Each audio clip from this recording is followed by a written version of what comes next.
All right. Good morning, everybody. Brandon, you're good. All right, awesome. Let's get started. Feet together, right fist, left palm, show courtesy. And we start with our standing meditation. Hands up. Try to really get into a meditative state. That's going to be the focus for today, trying to stay in that kind of relaxed mind frame the duration of the session.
And we move on to the Qigong. Breathe in.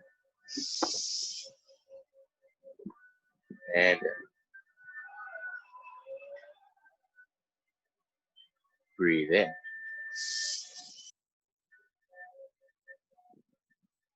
Out.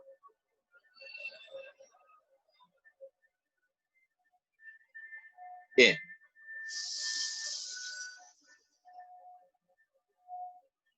Out.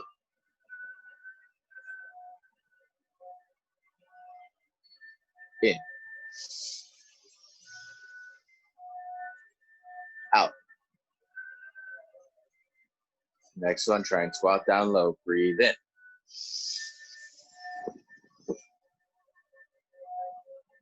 Out.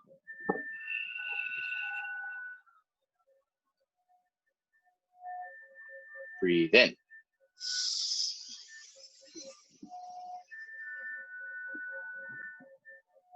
Out.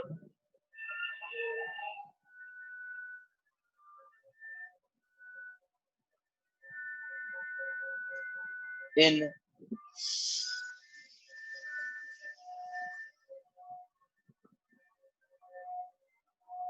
Out.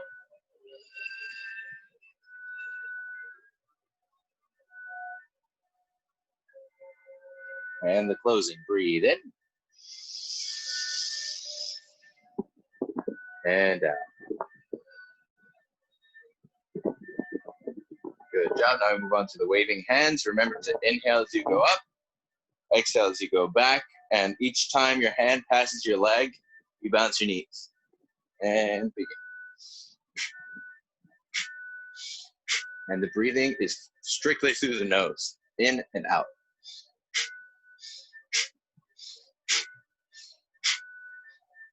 Try to feel the blood rush to the fingertips.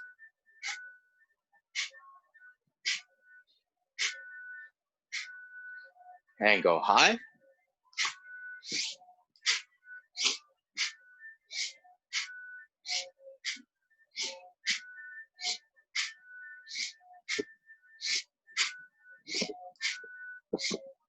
Very good. And neck stretch up.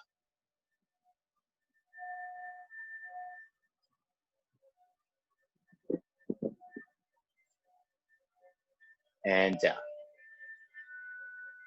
Keep in mind throughout the joint warm-up and throughout 90% of what we do, you still want to try and keep your legs slightly buckled so that you don't lose the warmth in your legs. Up.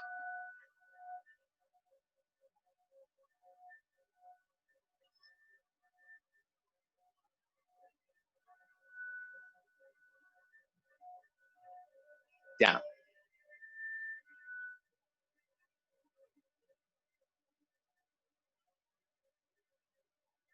Right side.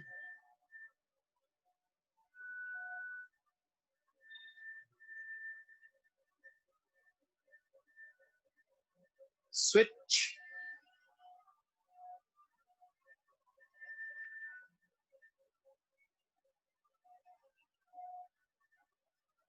Switch.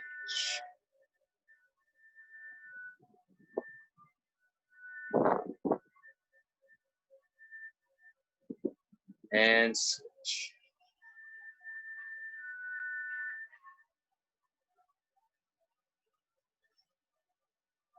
Neck rotations.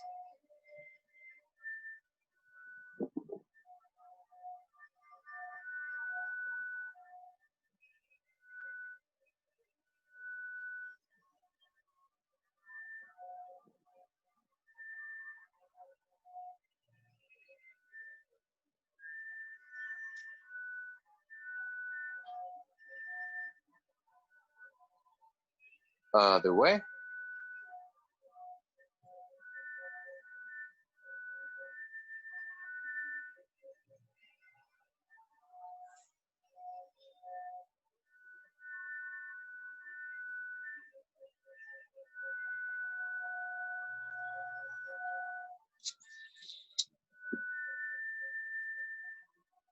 And hands up. Punch the fists tight and stretch out wide.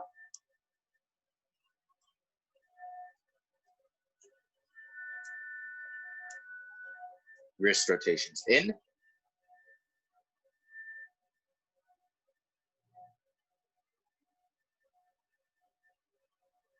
Out.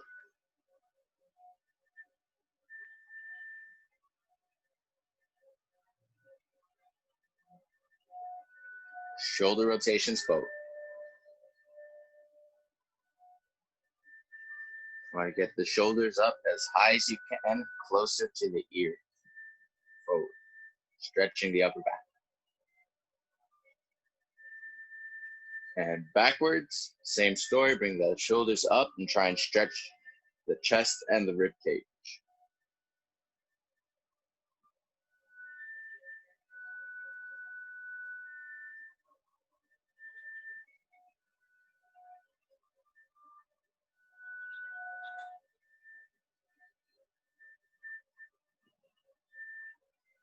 And slap the kidneys.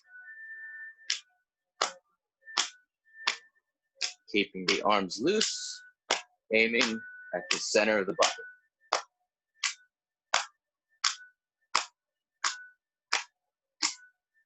Chest for the lungs and the heart.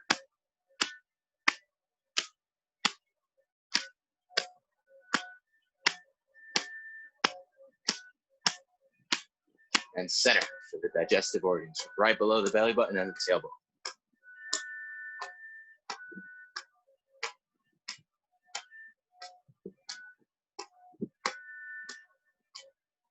And hips.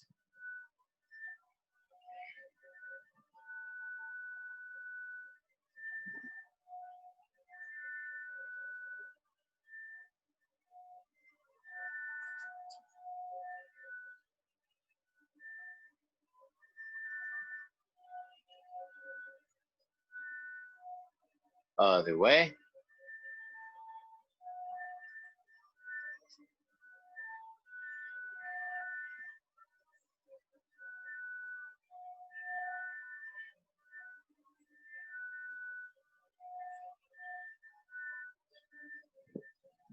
Separate the feet. Grab the ball waist turning. Inhale when you're up, exhale when you're down. Keep the eyes focused on the imaginary ball.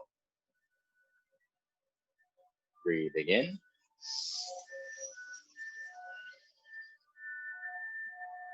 Out.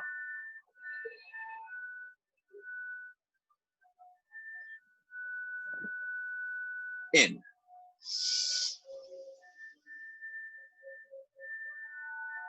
Out.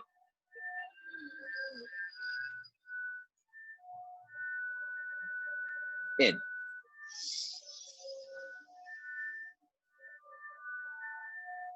Out.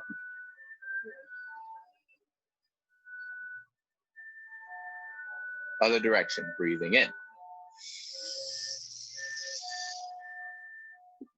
Out.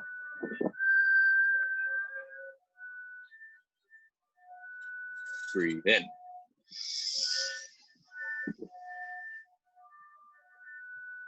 Out.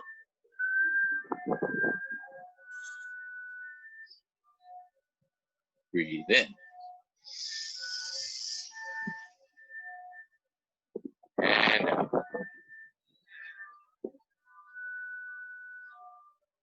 Shake it out. Feet together. Knee rotation.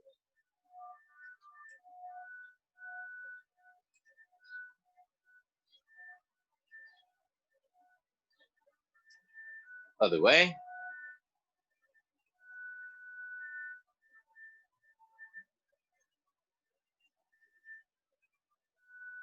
Separate feet. Inward circles with the knees.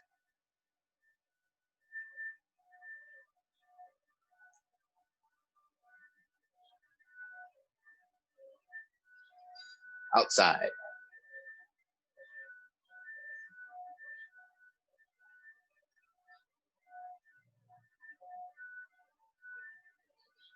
And ankles.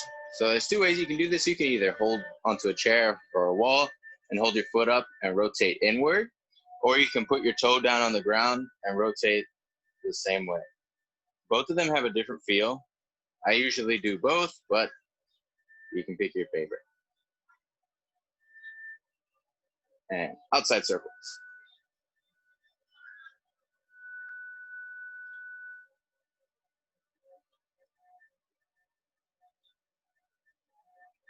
Other leg, inside circles.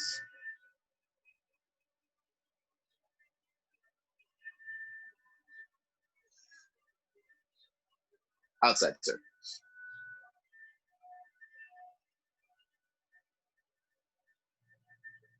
And shake it out. Slap the left side.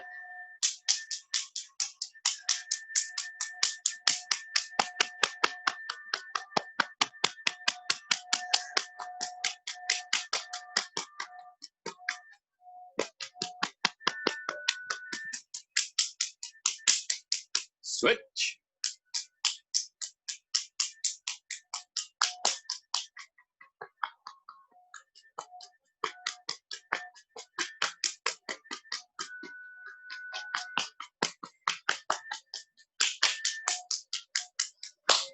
Legs.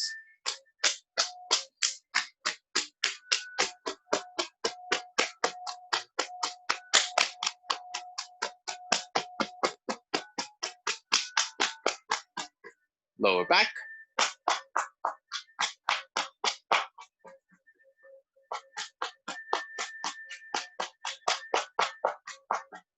And stomach washing.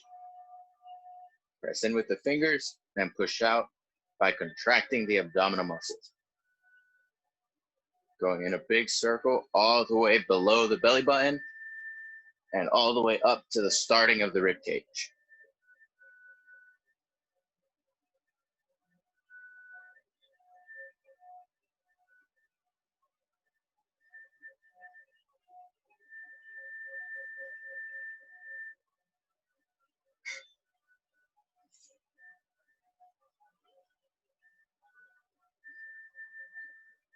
And top of the head.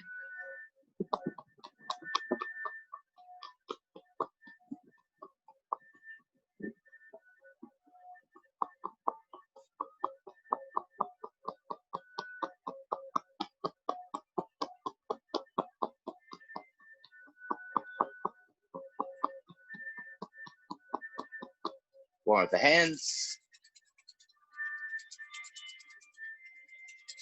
Massage the face, forehead.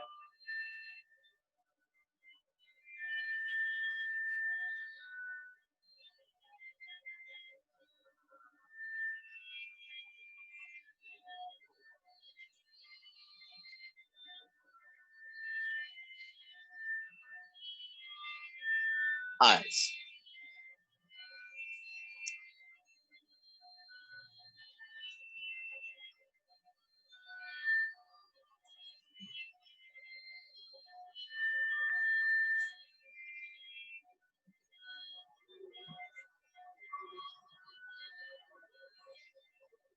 Nose.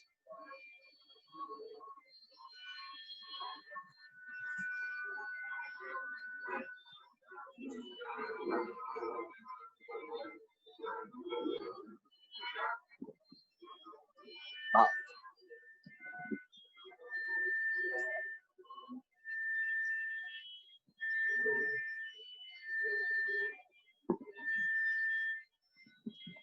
Neck.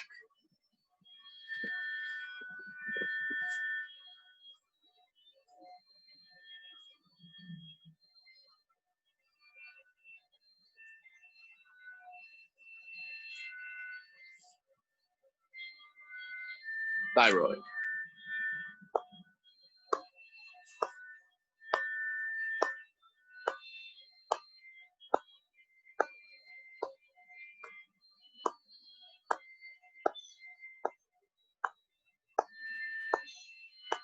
Kidneys.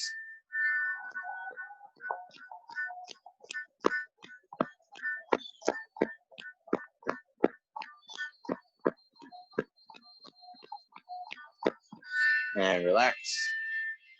All right, now we move on to the 8 brocades, and we're going to be doing the silk reeling in between 2 exercises. If you haven't done it before, you got something new to learn. All right, number 1, holding up the sky with a triple burnout. And, okay, before we start, when doing soft qigong like this, it can be a meditative exercise as well as a health exercise, just like the Tai Chi form. So when you're practicing the qigong, it helps to keep your eyes kind of almost closed, not closed because you don't want to lose your balance, you don't want to be blind, but almost closed, relaxed, and you want to keep your body relaxed. You want to feel everything moving. You want to feel the breath moving with it. That's going to help to keep that meditative mind state, and that's what we're going to carry on through until we start learning the form. So try and keep that with the form, even with the silk relay.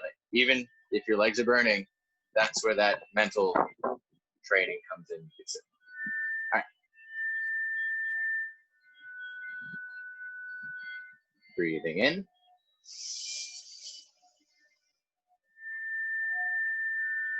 And out.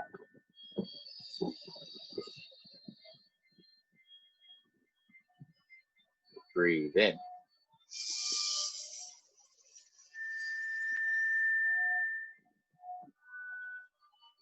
Out.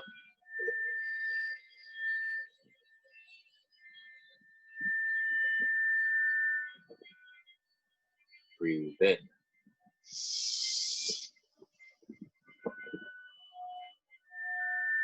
Out.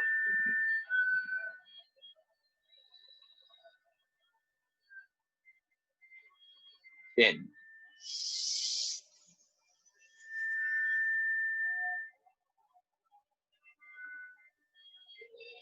Out.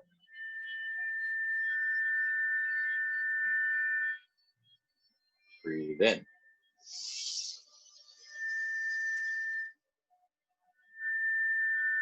Out.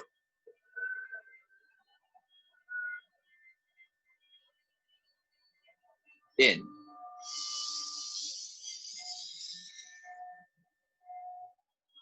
And out.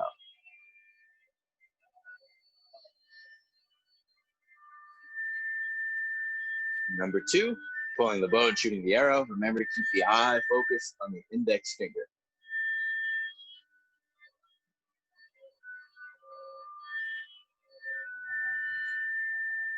Breathe in.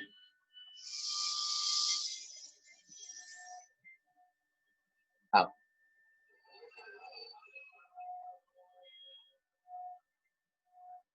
In.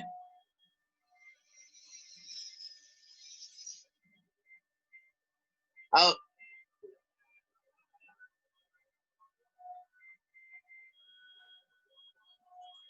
In.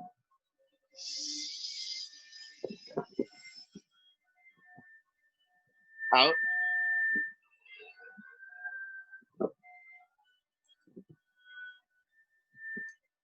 in,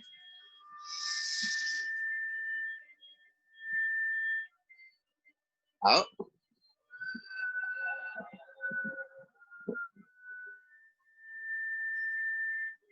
in,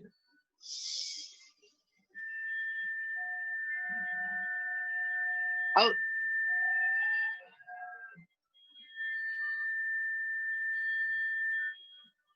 in,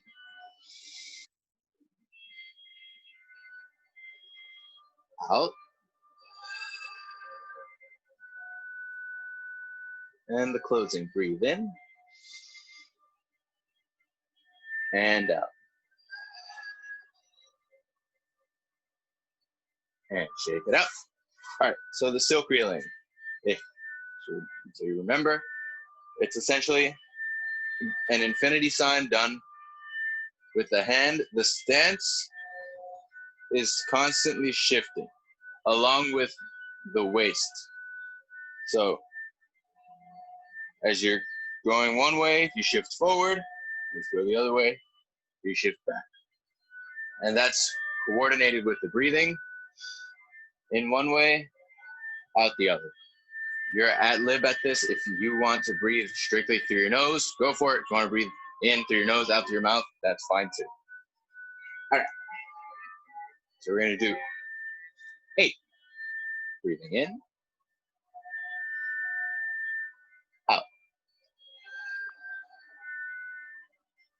in, out, in,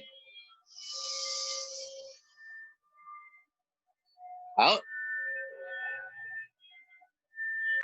in, out, in, out, in, out, in, out. And last one, breathe in and out. All right, cool. Number 3 of the 8 brocades, pressing up and down for the stomach and the spleen.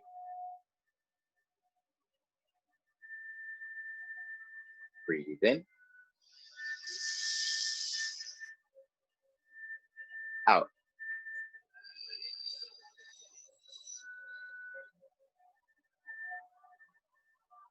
in,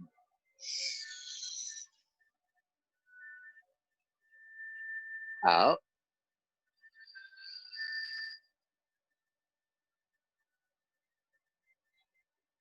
in,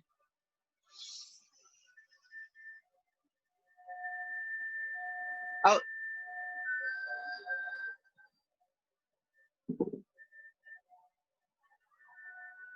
in,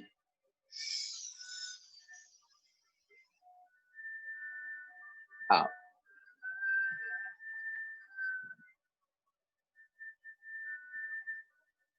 in,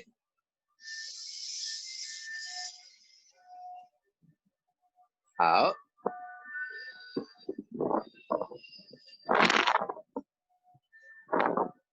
in, out.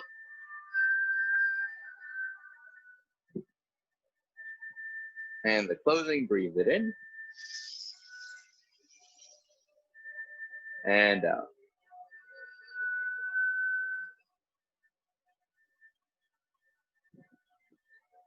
Now we move on to number 4, looking back. Remember, as you look back, open the eyes wide.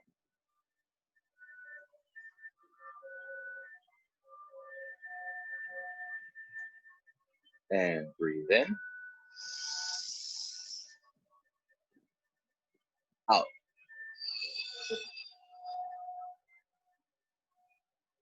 Breathe in,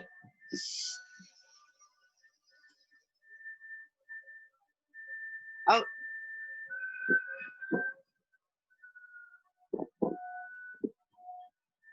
In.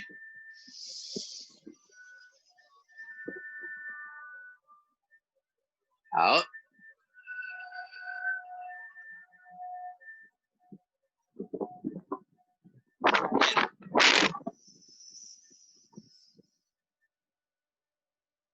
Out.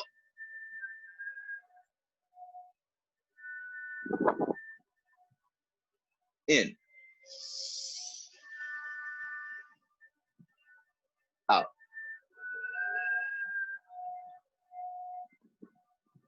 Breathe in. Out. The closing. Breathe in. And out.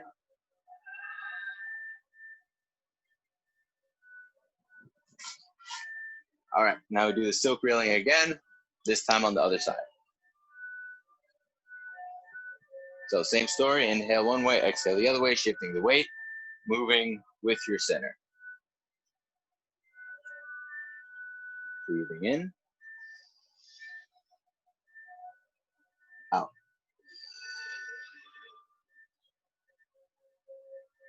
In. Out. In. Out. In. Out. In. Out. In. Out. In. Out. Last one. Breathe in. And out. Shake it out. Number 5, the 8-row cage, wagging the tail for the heart and the pericardium. So remember, you want to try and lean down and get your back as flat as possible.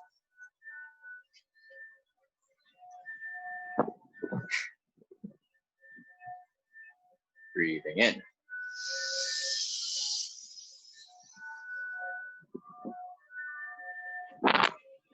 Out.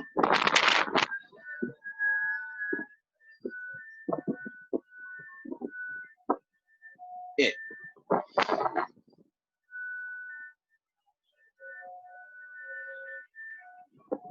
Out.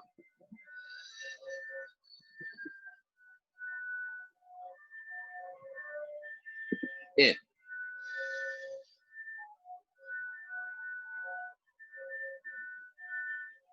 Out.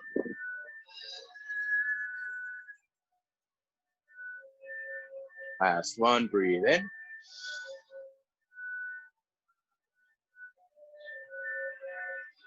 And out.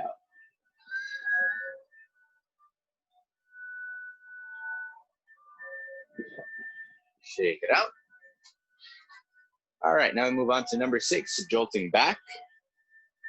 Remember, you want to try and feel that warmth in between the shoulder blades. I guess the best way I can explain that is to just mentally focus on there. There's a pressure point in there for the immune system, so I imagine that's what you're trying to activate. So just try to keep your focus at that point, and maybe you'll feel something that I don't. But more so than that, to me, the most important part is getting the stretch.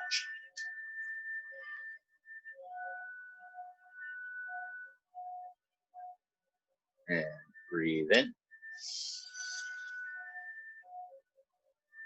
Out.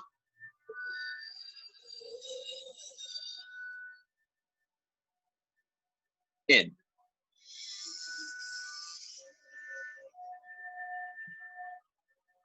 Out.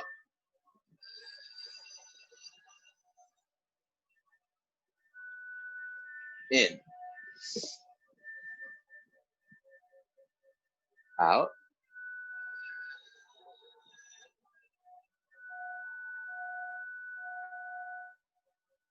In.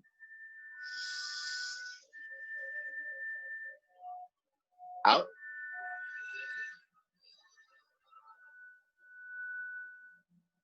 Breathe in.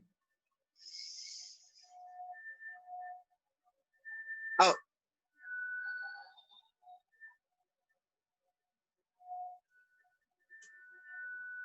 In. Out.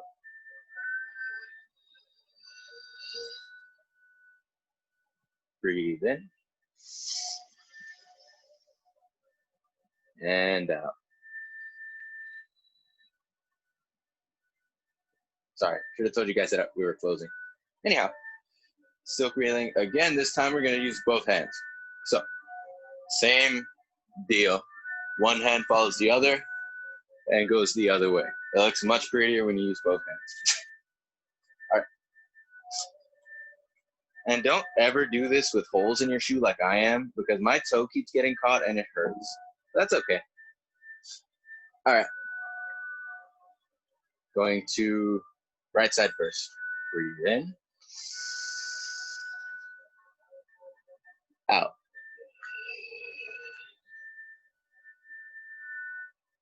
In.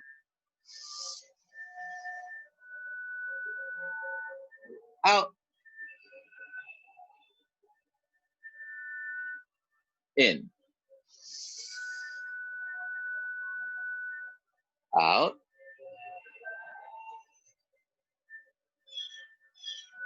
In.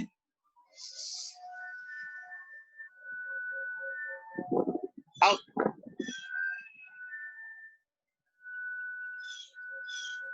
In. Out. In. Out. In. Out. In. And out. And shake it out. Last two. All right. Number 7, staring at the fist with angry eyes. Remember, the fist should have some light tension. You don't want to, be too tense, but you also don't want to be 100% soft. Then open the eyes wide as you go out and relax it as you draw back to chamber.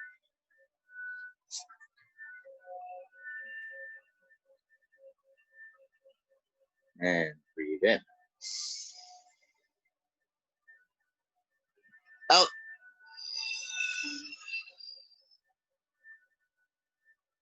In. Out.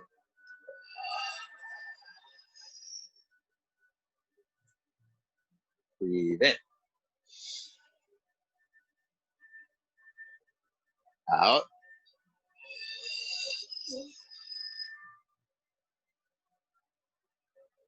In. Out.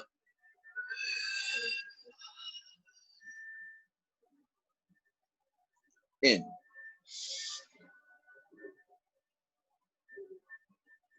Out.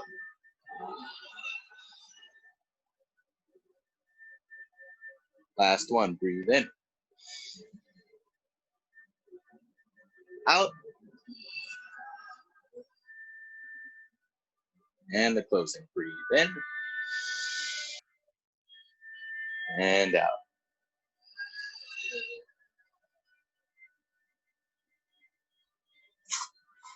All right, last exercise.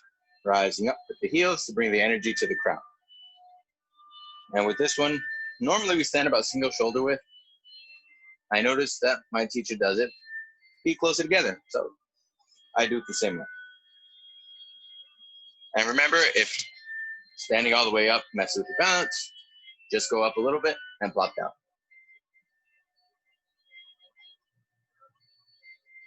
And breathe in.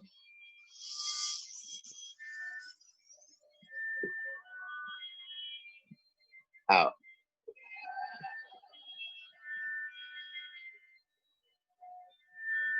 breathe in.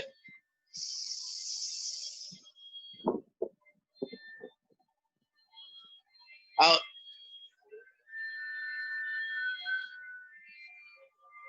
Last one, breathe in. And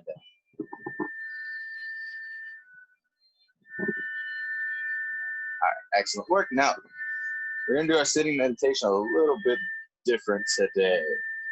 And that's going to come into play when we do our 24. So sit down like usual, comfortably, wherever, on the floor, on the chair. And how can I explain this? Okay. So this is definitely going to be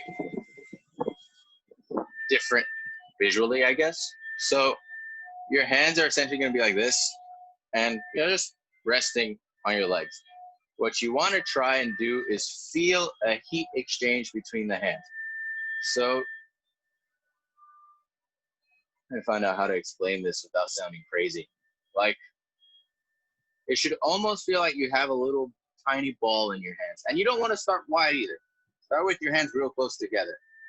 And honestly, to start, you'll probably just end up feeling your own body heat, and that's perfect.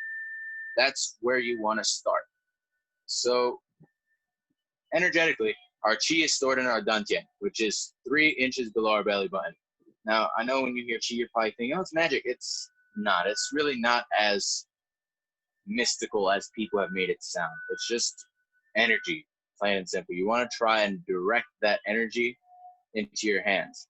Now, why would you want to direct it into your hands? In a martial sense, to use it. But more than that, if you can learn to direct it to one specific point of your body, then as you do the Qigong exercises, mentally, you can try and get that same connection. Instead of, to your hands, bring it to your liver for number 2, bring it to your kidneys for number 6, bring it to your heart for number 5, and so forth.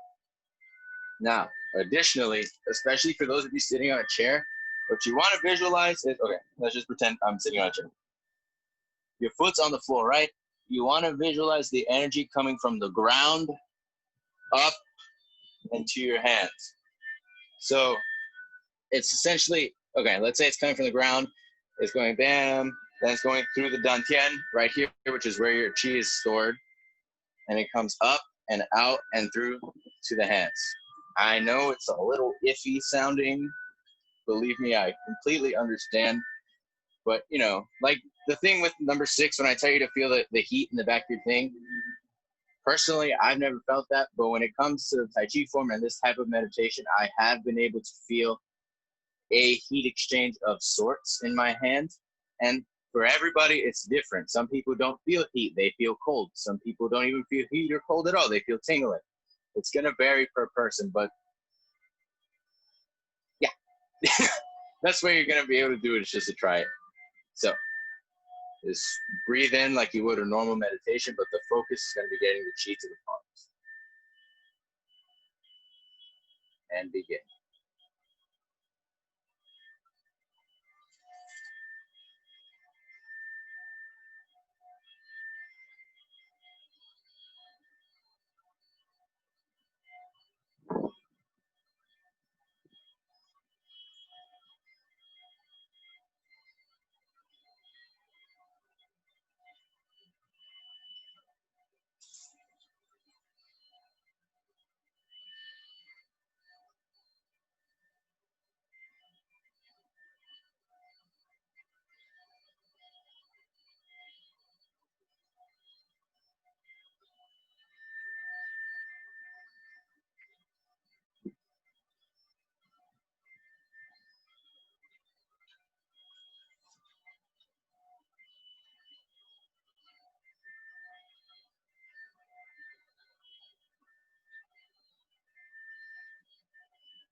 And open your eyes.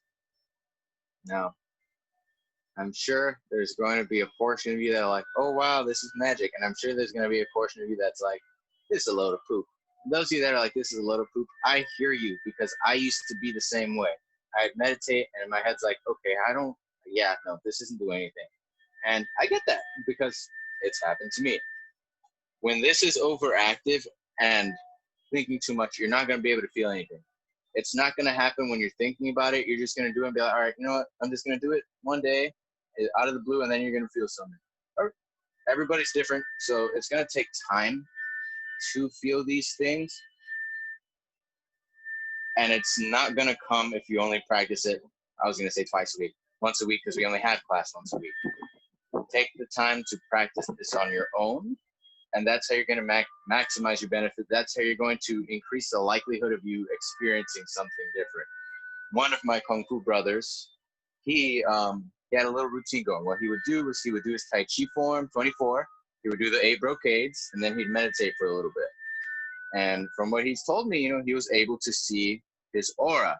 Have I experienced anything like that? No, not yet. I'm open to it. But like I said, everybody's going to experience something different.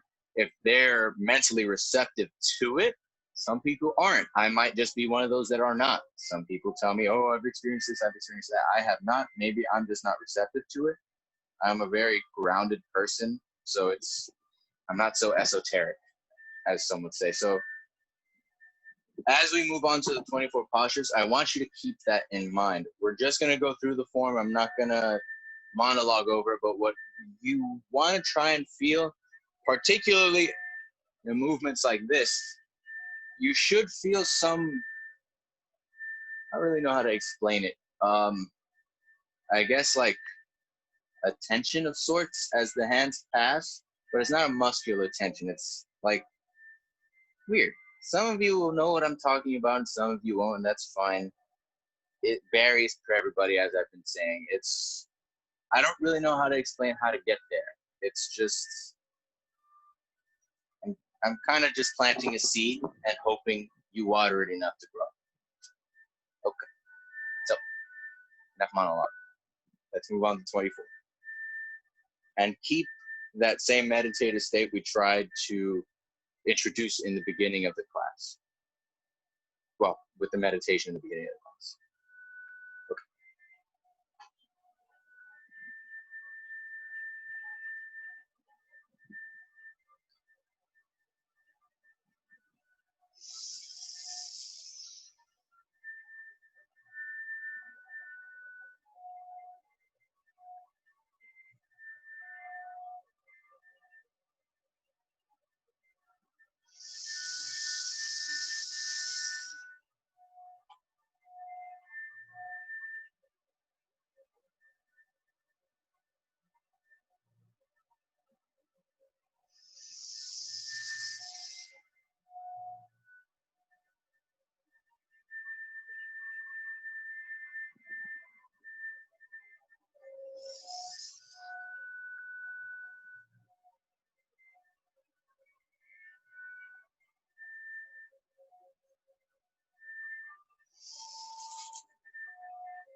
It was getting on my nerves. Okay, sorry. Let's take it from the first single whip and we'll keep going from there.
And here's where we left off. Okay, so I'm just gonna call you guys Group A and Group B.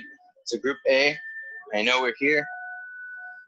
I will go over that in just a second. I'm trying to remember where I left everybody else off. And I want to say it was right. Yeah, no, okay, I remember. It was here-ish. So start with this part, and then I'll teach the wave hands like clouds, and then we'll get into the snake reach down a little bit more in depth. So that's right, I gave you guys homework. Okay. So hopefully you all figured out the other side to this. It's literally the same exact movements, just on the opposite side. Rolling down, then grasping the bird's tail, separating, pressing down, and pushing forward. Okay, now it's the wave hands like clouds. So right hand goes down, left hand turns to face you, shifts back, turn. Hands, change position, turn the waist and shift the legs. Left foot's gonna come in, right hand's gonna go up, left hand's gonna come up. And then you step out with the left, and the right palm kind of wipes across. And that's single whip. So one more time from here. So you're gonna shift back, and as you shift back, the hands change position. So you're here, bam, turn. Turn the palms, change the hands, turn and shift to the other side. Then the right hand turns into the hook, left hand comes up. And you're gonna retract the left leg into cat stance with the toe down. Now you step out and shift forward as the left hand wipes across. I feel like I'm overdoing this hand. It might be a little bit too high, but let's just, yeah. So this should be no higher than your head. And it should be relatively relaxed. I mean, the whole phone should be relatively relaxed. But naturally, there's going to be some tension because of the nature of the wrist. And then you have single whip. So let's run through that one more time, and then we'll get into snake creeps now. Okay. So change the hands, turn. This little thing is called wave hands like clouds. Change the hands and turn. Then you're gonna turn again. This time the hook rises, the left palm turns upward, toe comes in, step out, and wipe across. So you stop at the first single whip, and there's a repetition section to the second single whip. All right, now we have our snake creeps down. Okay, let's take it from the kick, bam. All right, so from here, you're gonna flash back, turning to your left, your palms, the arms open up. Okay, let me explain that better. So the weight's gonna do a little bit of a back and forth. So back, you turn, and then you gotta shift back again as you rise up for the kick. You kick, you shift forward, the hook goes down and up as you go back and sink down. The fingertips are leading. Here, this is one move, and then this leads into this. So essentially all you're doing is continuing the movement. There's no stopping point. So this keeps going up, and this was already going down. It's gonna keep going down as you rise up. Let's take it again.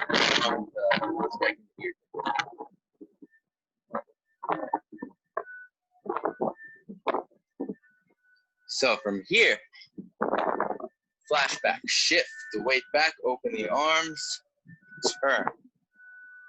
Now you're gonna shift back, bring the arms down, rising up, and now you should be kicking with the left leg. Step forward, shift back with the hook, sink down, and rise up.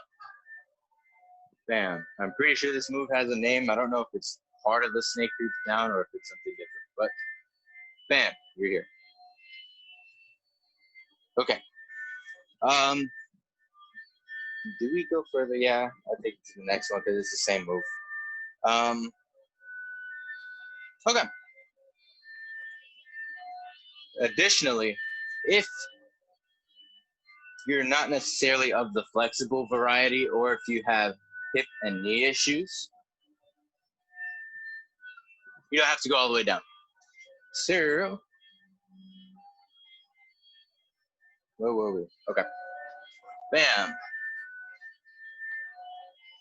Just shift a little bit, like that. That's perfectly acceptable.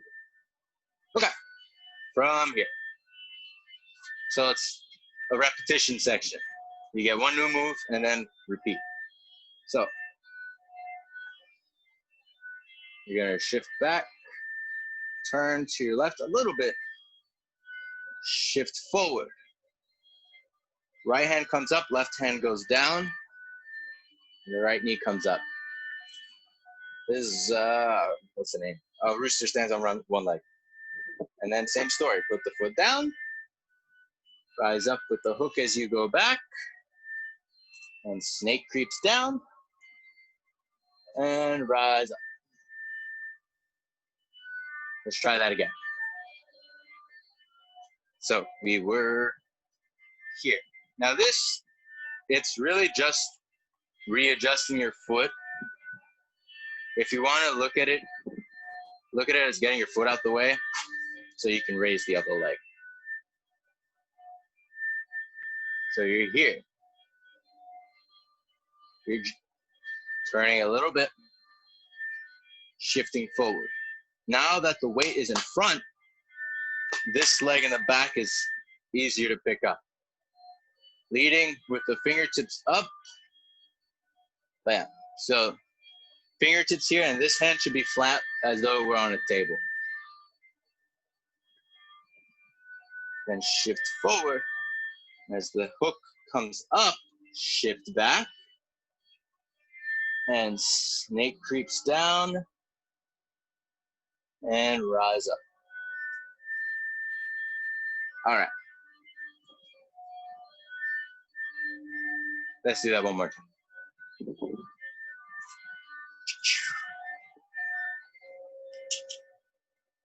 From the kick on the left side. Bah. So the hook goes back.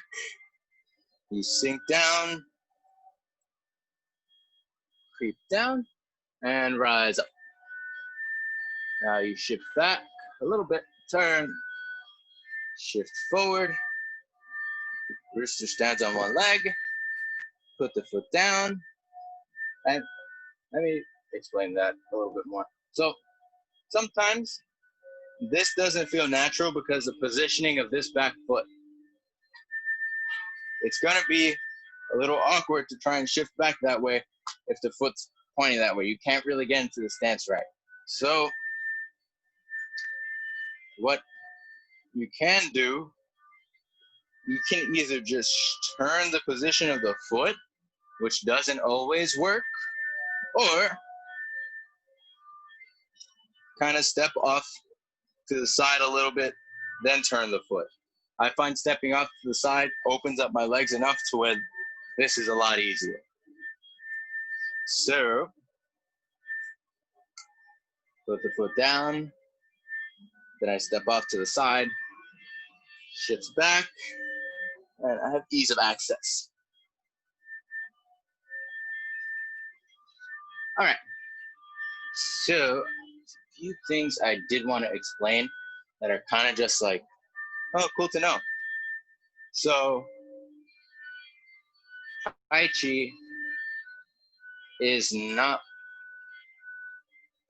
used for its original intent these days, which is a good thing because back in the day, China was at warring state, so they had to understand the martial practice of Tai Chi. Most of that is lost. And that's not inherently a bad thing. If you can focus on getting the health benefits, that's great. Very few people have an understanding of the martial side of Tai Chi. Now, for those of you that are interested in that or maybe just find it cool, just so you know, the Tai Chi is considered, so in martial arts, in Chinese martial arts specifically, there's long fist, there's short fist. Tai Chi is considered long fist as it has outreaching movement. Now, long fist in Mandarin is Chang Chuan and Cantonese is Chong Kun. So I was actually watching this video. It's very interesting. They were explaining that. So let's just go with Chang Chuan was long fist in Cantonese, but that first word Chang has an alternative meaning, which means to hide. So historically, it's known that traditional martial artists in China would often disguise their martial application through the form. Let's take this for example. Now, what does this actually represent in fighting? There's striking back and then striking forward. That doesn't really work. It sounds cool and it might look good in a kung fu movie, but that's the disguise that they put on the movement. This has a double meaning. So this essentially, back in the day when they had to carry water, they would have a stick and the buckets. So that's essentially what this is. The stick across the back and the hands would hold the stick in a similar fashion like this. Alternatively, what is this hand always doing? It's always pulling. And this hand is always going forward. So in some of the more aggressive martial arts systems from China, they'll have movements like this, which also aren't as inherently clear. But in a realistic sense, all it's trying to teach you is a very simple concept. Something comes in, you're rerouting. You don't want to take the force, which is what Tai Chi is. Tai Chi is all about deflecting force as opposed to taking it head on. So you deflect, and that deflection is the pull. And that hand going out is the strike. It's the same thing with this. You're grabbing onto something or moving something out of the way and striking. Is it going to look this pretty? No. This looks closer to what it would probably look like, but even then, fight's never pretty. That goes for most of Tai Chi. Most of Tai Chi is grappling and throwing. Like all of these movements are takedowns. It's hard to see it because the movements are so slow, but back in the day, Tai Chi people had a very good reputation for being some of the fastest fighters because they move so slow. That's the logic that they used back then. Now, with regard to theory, this is their theory. If you can see the shirt, yin and yang. That's their theory for everything. So, I have a little challenge for you now. I want you to try and use this concept, the concept of yin and yang, but don't think of it as good versus evil. Yin and yang is just balance. There's always two sides to the same coin, but at the same time, there's always a little bit of the other side, so they're kind of shared and conjoined. Now, something that I've been really conflicted with recently is that the world wants everybody to see things in black and white, which isn't necessarily the case. There's always gray. There's always a middle ground. That's what this is. It's not black, and it's not just black. It's not just white. They're conjoined together, which is, I think, what we need in this world is to stop the fighting and just come together as one group of people and just be in harmony. That's what this symbolizes. Try to look for that in the day-to-day, that balance of things, in simple things. Start there, and you'll start to see it. It's consistent in most everything. So with that said, we conclude our class. Please stay healthy, be kind to one another, and just try to bring some peace into the world. Everything is so chaotic and kind of scary. You know, everything seems to be in entropy. We're lacking some sort of equilibrium. Let's try to bring some peace into the world somehow. That's what we do. That's what Kung Fu teaches us to do, to make the world a better place. And Tai Chi is a style of Kung Fu, so it's the same story. So, feet together, right fist, left palm, show courtesy. Thank you for taking class. Thank you for practicing with us. Please practice at home. Build yourself up. In Kung Fu, we have a saying. How does it go? I make myself better to better the world. Something around that. If you can better yourself, you can help better the world. So keep that in mind as you practice. Thank you so much. It's a pleasure to teach you guys. I hope to see you all on Tuesday. Next Tuesday, rather.